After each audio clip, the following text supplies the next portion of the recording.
Welcome back to my YouTube channel medical field guidance. तो guys, इस video में हम बात करने वाले हैं MNS 2021 के बारे में। आप लोगों को पता है कि इंडियन आर्मी की तरफ से नोटिफिकेशन आ गया है कि आपका जो MNS का एग्ज़ाम है वो अप्रैल में होगा। एग्जैक्ट डेट अभी नहीं आई है, जैसे ही आएगी मैं आप लोगों को इन्फॉर्म कर दूँगी। तो गाइज़, इस वीडियो में हम बात करने वाले हैं कि आप लोगों को इन 45 डेज़ को कैसे यूटिलाइज़ करना है, कैसे अपनी रिविज़न करनी है, जिससे कि आपका MNS 2021 क्रैक हो जाए। तो गाइज़, इस वीडियो में मैं आपको हर सब्जेक्ट से रिलेटेड इंपॉर्टेंट टिप्स दूंगी, जिससे कि आपकी रिवीजन जो है इम्प्रूव हो जाएगी बहुत ज़्यादा। और वीडियो के लास्ट में आपको एक इम्पॉर्टेंट अनाउंसमेंट मिलेगी, तो इस वीडियो को आप लोग एंड तक ज़रूर देखिएगा। तो चलिए गाइज़, अभी हम बात करते हैं कि आप रिवीजन कैसे करो हर एक सब्जेक्ट की। सबसे पहले हम बात करते हैं जनरल अवेयरनेस के बारे में, जिससे कि 10 से 15 क्वेश्चन आपके आते हैं। ये क्रैमिंग वाला पोर्शन होता है, तो आपको रोज़ इसके ऊपर ध्यान देना है, चाहे 1 घंटा करो, लेकिन आपको करना है, क्योंकि इसके जो टॉपिक्स होते हैं वो होते हैं हिस्ट्री, ज्योग्राफी, इकोनॉमी, ये सब। रीजनिंग में बहुत ज़्यादा ध्यान देने की ज़रूरत नहीं है। आप लोग रोज़ के 20 से 30 क्वेश्चन सॉल्व करो, आपकी रीजनिंग कंप्लीट हो जाएगी। बहुत ज़्यादा क्वेश्चन सॉल्व करने की ज़रूरत नहीं है, क्योंकि रीजनिंग ईजी आती है। फिर अब बात करते हैं करंट अफेयर के बारे में। करंट अफेयर से मैक्सिमम 30 क्वेश्चंस आते हैं, तो ये सबसे ज़्यादा इंपॉर्टेंट पोर्शन होता है एग्ज़ाम में। और ये आपकी तभी अच्छी होगी जब आपने स्टार्टिंग से इसके नोट्स प्रिपेयर करे होंगे। अगर आप सोच रहे हो कि मैं कोई बुक ले आऊँगी बाहर से और उसको पढ़ लूँगी, तो आपके करंट अफेयर उतने अच्छे से नहीं हो पाएंगे, क्योंकि उसमें बहुत मेन चीज़ें होती हैं, आपकी सारी चीज़ें नहीं हो पाती। तो उसमें से आपके 30 में से सिर्फ 20 क्वेश्चन सॉल्व होते हैं, और आपके जो 10 क्वेश्चन हैं वो रह जाते हैं और काफ़ी ईजी होते हैं। तो अगर आपने नोट्स बना रखे हैं करंट अफेयर के स्टार्टिंग से, तो आप उन नोट्स को अच्छे से रिवाइज़ कीजिए।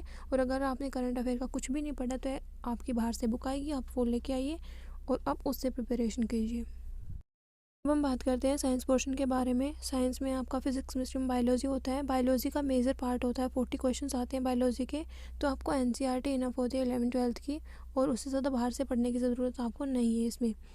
फिर आती है आपकी इंग्लिश। तो गाइस, इंग्लिश के लिए आपको वही स्टार्टिंग से ही नोट्स प्रिपेयर करके रखने होते हैं, और लास्ट में आपको प्रैक्टिस करने की ज़रूरत होती है। अगर आपको रूल्स आते हैं तो आपके सारे क्वेश्चंस सोल्व हो जाएंगे इंग्लिश के, कोई बड़ी बात नहीं होगी। सिनोनिम एंड एंटोनिम्स का आपको अच्छे से क्रैमिंग करनी होती है, तो वो आपको स्टार्टिंग से ही करने होंगे। और अभी अगर आपको मैं एडवाइस दूँ, तो आप सिनोनिम एंटोनिम्स पे ध्यान ना देके करंट अफेयर पे ध्यान दीजिए, क्योंकि अभी अगर आप क्रैमिंग करने लगोगे तो वो नहीं होंगे। गाइस, जिन बच्चों की इंग्लिश बहुत ज़्यादा वीक है और अभी वो पैनिक में हैं कि उनका सिलेबस वो कैसे कंप्लीट करें, तो उन बच्चों के लिए complete syllabus of English with concepts and questions based on previous year will be done in just 40 days. और आपका ये जो क्रैश कोर्स है स्टार्ट हो रहा है 20 फेब से, और ये 1 अप्रैल तक चलेगा। आपकी 2 आवर पर डे क्लास होगी जूम ऐप पर, और ये सिर्फ 50 स्टूडेंट्स के लिए ही है, क्योंकि जूम ऐप पे आप एक साथ 50 पार्टिसिपेंट्स को कॉल कर सकते हैं। इसकी जो कॉस्ट है वो 1000 रुपीज़ होगी। आपको और कोई क्वेरी है तो ईमेल आईडी गिवन है, आप पर्सनली मुझसे पूछ सकते हो। अब गाइस, आप लोगों का एक डाउट होगा कि यूट्यूब पे इतना सारा कंटेंट अवेलेबल है, वो भी फ्री, तो हम यहाँ से 1000 रुपीज़ की कॉस्ट पे क्यों करें। तो गाइस देखो, ये भी आपका पीक टाइम चल रहा है, यानी कि लास्ट 40 डेज़ है, उसके बाद आपका सीधा एग्ज़ाम होगा।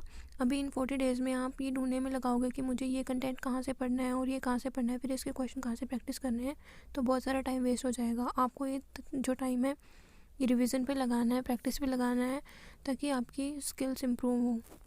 और सबसे ज़्यादा इम्पोर्टेंट है कि आपको प्रीवियस ईयर क्वेश्चंस की प्रैक्टिस करना ज़्यादा ज़रूरी है। ये सब आपको सारा कंटेंट यहाँ अवेलेबल हो रहा है, और ये कॉस्ट जो 1000 है ये बहुत ज़्यादा नहीं है। हम 11th-12th में एक सब्जेक्ट के ट्यूशन के लिए इतना पे करते हैं 1 मंथ का, और इसमें तो आपका कंप्लीट कोर्स ही हो रहा है। गाइस, इस अमाउंट को रखने का एक और रीज़न ये भी है कि मुझ में पंचुअलिटी नहीं आ रही थी। मैंने पहले भी बोला था कि मैं आपका सिलेबस कंप्लीट कराऊंगी, लेकिन वो नहीं हो पा रहा था, क्योंकि मुझ पे कोई रेस्ट्रिक्शन या प्रेशर नहीं था कि मुझे आप लोगों का सिलेबस कंप्लीट कराना है। मैं आपसे 1000 रुपीज़ चार्ज करूँगी, तो मुझ पर एक प्रेशर बनेगा कि मेरे को 40 डेज़ में आप लोगों का सिलेबस कंप्लीट कराना है। इससे आप लोगों का बेनिफिट होगा। आप लोग मेरी डेमो क्लासेस यूट्यूब पे देख सकते हो कि इंग्लिश सब्जेक्ट में मैं कैसे पढ़ा रही हूँ और कैसे मेरे कॉन्सेप्ट्स होते हैं, और एग्जाम्पल भी कॉन्सेप्ट्स क्वेश्चंस होते हैं वो प्रीवियस ईयर क्वेश्चन बेस्ड ही होते हैं। तो गाइस, अगर आपको इसके बारे में और क्वेरी है तो आप लोग ईमेल आईडी पे मुझसे पर्सनली पूछ सकते हो, और कमेंट करके बताना कि आप लोगों को ये वीडियो कैसी लगी। प्लीज़ नेगेटिव और मीन कमेंट्स मत करना, क्योंकि मैंने आपको रीज़न बता दिया है कॉस्ट के रिगार्डिंग।